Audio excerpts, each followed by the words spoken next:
Can you clearly communicate your needs? What your body needs to feel safe? What your heart needs to feel loved? What your soul needs to feel free?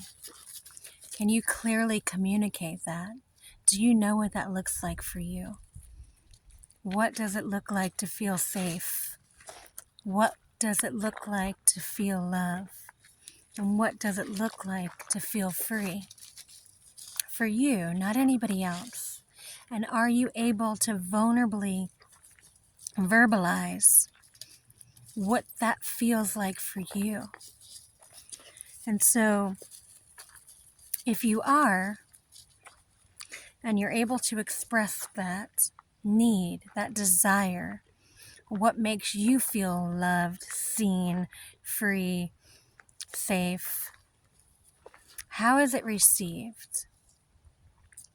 And so I was on my memories on Facebook, and it was something that my son, he had fallen and he was hurt. And when he fell and he was hurt, I held him and he said, "Don't touch it.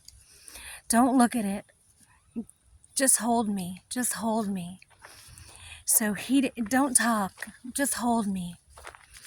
And so that's prompted this message, because most of the time when we're expressing our needs, two things are happening. They're either filtered through the perception of what other people think you need in the moment, and it's dismissed based on their perception, their experience, their thought process, or it's received exactly how you express it. So then the next question can be, because you keep digging to find the roots of why. And so the next question can be, is the person that is able to receive what I'm speaking as my need and desire in that moment able to receive what I'm saying? And if they are, they're operating from love. They're operating from understanding and acceptance of your need in the moment. If the need is expressed and it's not met with love and compassion, that means they're operating from their perception of their experiences based on their need.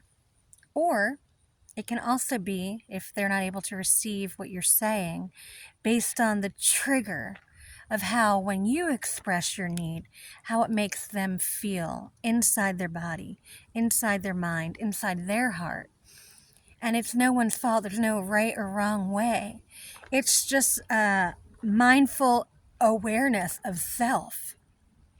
So, example, say you're communicating what your need is, and it's being met with friction or discord, then perhaps it's a two-sided mirror, right? So perhaps you ask, well, what is my voice, my need, expressing in the other person's experience that makes them show up this way? Meaning, if when I'm speaking from compassion and love of my need, and their response or reaction is trigger, nervousness, not being able to hear or meet the need, what in their experience has got them to that place? So we can get deeper in our relationships and find out how your need triggers their wounds. Gold. Or if they're able to hold space for your need and receive what you need and And it becomes an ebb and flow, a giving and receiving, and of an exchange based on love, not fear, right? So the dictation can also be, is the response or reaction from fear due to traumas, wounds, or is it from love and acceptance due to healing, right? So perhaps when you're in communication with any type of dynamic, right? Your personal relationship, your job dynamic, you're expressing what your need is. When you express your need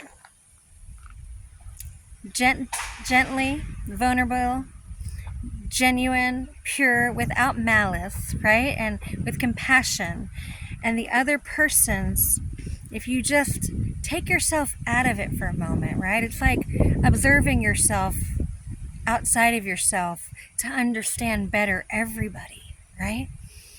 And so if you can get to that place, that is a sacred place of acceptance, of seeing everybody as yourself and not holding on to anger or discomfort because they can't hear you in the moment due to what they're experiencing, or you can't hear them in the moment due to what you're experiencing, right?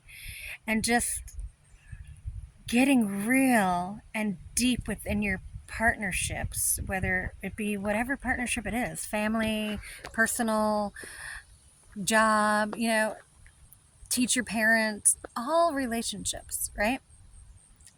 And so when you know yourself and you understand yourself,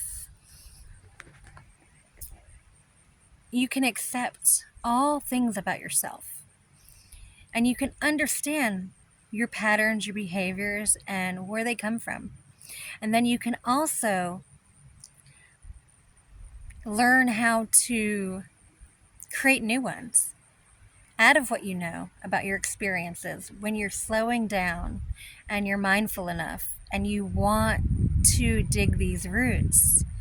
It can be done with grace, no matter what.